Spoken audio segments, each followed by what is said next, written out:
Bonjour à tous et bonne année. Le quatrième trimestre a été marqué par une forte disparité dans les performances des marchés boursiers mondiaux. Aux États-Unis, l'événement majeur était la victoire écrasante de Donald Trump et du Parti républicain aux élections présidentielles. Son programme, politique résolument pro-Amérique et pro-croissance, a stimulé les marchés américains avec un Nasdaq en hausse de plus de 6% et une progression de plus de 8% des valeurs financières sur le trimestre. Par ailleurs, la Réserve fédérale a poursuivi son cycle de baisse des taux d'intérêt. Cependant, ce mouvement pourrait être freiné en 2025, compte tenu de la solidité de l'économie américaine et de l'impact potentiel d'une politique économique plus inflationniste.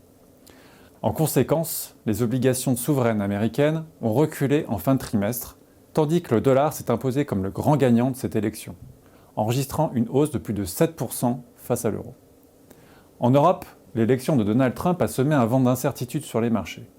Le CAC 40 a reculé de plus de 3% sur le trimestre, reflétant les inquiétudes liées à la future politique commerciale entre les deux puissances et aux possibles tarifs douaniers. L'activité économique européenne reste atone avec des disparités régionales marquées. Toutefois, l'inflation modérée a permis à la Banque centrale européenne de poursuivre son cycle de baisse des taux. En Chine, la croissance semble s'être stabilisée mais ne bénéficie pas encore des mesures de relance budgétaire ni des baisses de taux d'intérêt mises en place par la Banque centrale. Les efforts du gouvernement pourraient stimuler l'activité économique restent insuffisants pour l'instant et de nouvelles actions seront nécessaires au début de l'année 2025 pour soutenir une reprise durable. Dans ce contexte, les portefeuilles de référence sont bien performés au cours du trimestre, profitant de notre exposition aux États-Unis et au dollar. Sur l'ensemble de l'année 2024, il progresse de 6,1% pour le profil modéré, 8,1% pour l'équilibré, 13,1% pour le mandat entrepreneur et 12,4% pour les profils dynamiques. Nous avons réduit notre exposition au marché européen pour privilégier les opportunités offertes par les États-Unis, notamment dans les secteurs des banques et de l'industrie. Ces choix s'appuient sur la bonne conjoncture économique américaine et la volonté de la nouvelle administration Trump de déréguler le secteur bancaire et de relancer la dynamique industrielle.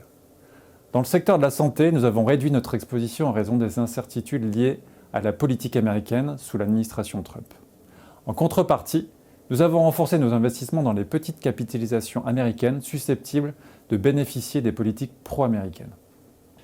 La croissance économique mondiale devrait rester solide en 2025, principalement soutenue par les États-Unis, où nous anticipons une progression continue des bénéfices des entreprises.